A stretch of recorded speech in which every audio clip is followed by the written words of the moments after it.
యేసుక్రీస్తు నామమున మీ అందరికీ శుభాభివందనాలు. మరొకసారి జీవం కలిగిన దేవుని మాటలు ఈ రీతిగా పంచుకోవటానికి దేవుడిచ్చిన అనంతమైన కృపను బట్టి, ప్రేమను బట్టి యేసయ్య నామానికి నిండు మనసుతో వందనాలు చెల్లిస్తుంటున్నాను. హల్లెలూయా! నిజంగా ప్రేమ వలన అనేక సార్లు ఏ రీతిగా ఉంటది అంటే అనేకమైన విషముగా సమస్యలు, బాధలు మన జీవితంలో ఉన్నప్పుడు మనం భయపడేవారిగా ఉంటాం. ఎందుకంటే ఆ సమస్య నా జీవితంలోంచి ఎట్టుపోతది అనే ఆ భయము మన జీవితాల్లో ఏ రీతిగా ఉంటది అంటే, నిజంగా ఒక రకంగా చూస్తే భయము మనలో ఏ పని కూడా చేసుకునే నంతగా, అంటే ఏరే విషయం ఆలోచించనంతగా, లేకపోతే ఏ పనిలో కూడా నిజముగా ఏ పనిలో కూడా మరి ఆ పని విషయమై ఏకాగ్రతతో చేసుకోలేని పరిస్థితికి తీసుకెళ్ళడం ప్రారంభిస్తది. ఎందుకంటే అనేక సార్లు మరి ఎదుటి వ్యక్తులు కూడా మనల్ని చూసినప్పుడు మనల్ని ఐడెంటిఫై చేస్తుంటారు. ఎందుకు మీరు ఈ రీతిగా ఉంటున్నారు? ఎప్పుడు ఈ రీతిగా ఉండరే అన్నట్లుగా చెప్తూ ఉంటారు ప్రేమైన వాళ్ళు. ఎందుకంటే ఆ బాధ లేకపోతే ఆ భయము స్పస్ఫుటంగా మన ముఖంలో కూడా కనబడుతూ ఉంటది. ఇటువంటి భయాలు మన జీవితంలో కలిగినప్పుడు మనం ఏం కోరుకుంటామంటే, ఎవరైనా సరే మన సమస్య తీర్చే వ్యక్తులు ఉంటే బాగుంటది. లేకపోతే మనకొక భరోసా ఇచ్చే వ్యక్తులు ఉంటే బాగుంటది అని ఎదురు చూస్తూ ఉంటాం ప్రవీణ వల్ల. ఎందుకంటే సమస్య పోతేనే మన జీవితంలో తిరిగి సంతోషం, సమస్య పోతేనే తిరిగి మన జీవితంలో నెమ్మది కలుగుతది. కాబట్టి ఎటువంటి ఆదరణ మరి లేకపోతే సమస్య నుంచి విడుదల కోసం ఎదురు చూసేవారిగా ఉండడం ప్రారంభిస్తూ ఉంటాం. ఒకవేళ ఆ టైంలో ఎవరైనా వచ్చి, "అయ్యా! నువ్వేం భయపడవద్దు. నేనున్నానులే" అని చెబితే కొన్నిసార్లు ప్రేమైన వాళ్ళరా ఆదరణ పొందవచ్చు. మరికొన్ని సార్లు ఆదరణ పొందకుండా కూడా పోవచ్చు. ఎందుకు ఈ మాట చెప్తున్నానంటే, ఒకవేళ ఒక పెద్ద సమస్య ఉంటే మరి కొంతమంది వ్యక్తులు వచ్చి లేకపోతే ఉదాహరణకు చెప్తున్నాను. చిన్న పిల్లోడొచ్చి, "నువ్వేం భయపడొద్దు" అని చెప్పారనుకోండి.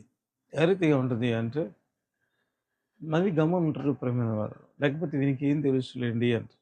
అంటే సమస్య తీర్చే వ్యక్తులు చెబితే ధైర్యమొస్తది. అయితే మామూలుగా ఎవరు చెప్పినా నిజంగా ప్రేమలో ఆ ధైర్యం రాదు. అయితే నాకనిపిస్తది ఎటువంటి సమస్యల్లో బాధపడుతున్న ప్రతి వ్యక్తితో ప్రతిరోజు చెప్పు భయపడకము అని చెప్పగలిగిన దేవుడు మన దేవుడే అంటున్నాడు. హల్లెలూయా! ఆయన ఎంత సర్వశక్తిమంతుడు, అంత సర్వాధికారి అయిన దేవుడు. నిజంగా బైబిల్ పండితులు చెప్తారు.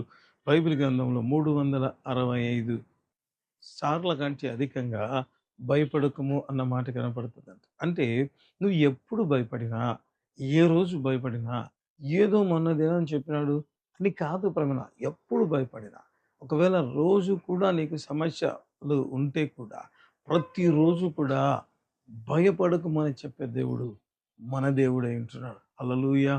హల్లెలూయా! నిజంగా ప్రియమైన వాళ్ళారా, నాకనిపిస్తది మరి ఆయన చెబితే ఎట్లా ఉంటది అంటే మనం బైబిల్‌లో చూస్తాం ప్రేమైన వాళ్ళ. ఇశ్రాయేలీయులు మిక్కిలి భీతి నొందిరి లేకపోతే భయపడ్డారు అంటారు ప్రేమైన వాళ్ళు. అయితే దేవుడు ఏం చేశాడు తన సేవకుడైన మోషే ద్వారా చెప్పాడు. మీరు భయపడవలసిన అవసరం లేదు. హల్లెలూయా! ఎందుకంటే మీ యుద్ధం దేవుడే జరిగిస్తాడు. ఎందుకు నేను ఈ మాటలు చెప్తున్నాను అంటే, అనేక సార్లు దేవుని మాటను మనకు తెలిసి కూడా ఏ రీతిగా ఉంటామంటే భయపడేవారుగా. అందుకే దేవుడు మరొక్కసారి మనతో మాట్లాడుతున్న మాట ప్రతిరోజు కూడా ప్రియమైన వాళ్ళారా, ప్రతిరోజు కూడా భయపడకము అని చెప్పి నిజంగా భయాన్ని తీసివేసే దేవుడుగా మన దేవుడు ఉంటున్నాడు. హల్లెలూయా! నిజంగా బైబిల్ గ్రంథంలో ఇటువంటి మాటలు ఎన్నైనా చూపించవచ్చు. ఏలియా భయపడుతూ ఉంటే దేవుడేం చేశాడు? భయాన్ని లేకుండా చేయడం ప్రారంభించాడు. హల్లెలూయా! నిజంగా ప్రియమైనవారా, అటువంటి సర్వశక్తిమంతుడైన దేవుడు నిజంగా ఏ సమస్యతో నువ్వు భయపడుతున్నావో, అయితే దేవుడు చెప్తున్న మాట భయపడకుము. హల్లెలూయా! దేవుడు చెప్తున్న మాట భయపడకు. తాను చెప్పడమే కాదు, ఆ భయము నుంచి కూడా మన జీవితాలను నిజంగా భయము నుంచి, ఆ భయపు గుప్పిట్లోంచి కూడా మన జీవితాలను విడిపించగలిగిన దేవుడు మన దేవుడై ఉంటున్నాడు. హల్లెలూయా! అటు దేవుడు మనతో మాట్లాడి ఉంటున్నాడు. ఏ పరిస్థితి, ఏ భయముతో నువ్వు ఉంటున్నావు, దేవుడు చెప్తున్న మాట భయపడకుము. హల్లెలూయా! ఆ దేవుని మాట నిజంగా పలికి ఉంటుండగా సంతోషిద్దాం, ఆనందిద్దాం. కళ్ళు మూసుకుందాం, ప్రార్థన చేద్దాం. ప్రేమ గల తండ్రి, కృప కలిగిన ప్రభా, జీవం కలిగిన ఆయన, జీవాధిపతి, బంగారు పాదాలకి వందనాలు, స్తోత్రాలు చెల్లించుకుంటున్నాం ఆయన. ఆశ్చర్యకరుడు, ఆశ్చర్య కార్యాలు చేసి అయా గొప్ప దేవుడవు మీరే గనక స్తోత్రం. కీర్తనీయుడమైన మా దేవా నీకు వందనాలు. వెల్పులలో మీ వంటి వారు లేరు అయ్యా. పరిశుద్ధతలు నీకు సమము సాటి అయిన దేవుడు లేరు గనక బిడ్డలతో మీరు మాట్లాడిన మాట, భయపడకము అన్న మీ మాట అయా, ఇవన్నీ గొప్ప అద్భుతాలైన అయ్యా చేయుటకు సమర్థుడైన దేవుడు పలికి ఉంటున్నారు. నా బిడ్డల జీవితంలో ఏ సమస్య చేత అయా భయపడుతున్నారు, ఆ భయాలన్నిటి నుంచి విడిపించు, ఆ భయాలన్నిటిలోంచి విడిపించి, ఆ భయములన్నిటిలోంచి విడిపించి నా బిడ్డల జీవితంలో నెమ్మది, సంతోషం, ఆనందం అయా నీ నామ మహిమార్థంగా అనుగ్రహించబడునుగాక. హల్లెలూయా. అట్టి నీ బలమైన కార్యాలు జరిగించాలి అయా. మునుపటిలాగా అయా సంతోషముతో బిడ్డలు, ఆనందంతో బిడ్డలు తండ్రి ముందుకు సాగులాగా మీరే కృప చూపించారు. మహిమ కలిగిన నీ కార్యములు జరిగించి ఎంతమంది అయితే భయపడతారు వారందరి జీవితాల్లో తండ్రి అయా నిజముగా నిజముగా ప్రభువా భయము తొలగించి మీ నామాన్ని మీరు మహిమపరుచుకోమని, జీవితంలో మీరే అభయ ప్రదాతగా ప్రత్యక్షముఖమని ప్రార్థిస్తున్నాం. అది ఏ సమస్య అయినా, ఎటువంటి బాధ అయినా మీరే తొలగించండి, మీరే అద్భుతము చేయండి. వీరి జీవితంలో సంతోషం, ఆనందం కలగజేసి మీ నామాన్ని మహిమపరుచుకోమని ప్రార్థిస్తూ పరిచయకు సహకరిస్తున్న ప్రతి బిడ్డను ప్రార్థన ద్వారా ఆర్థికంగా అయా షేర్ చేయడం ద్వారా స్టేటస్లో పెట్టుకుంటున్నారు.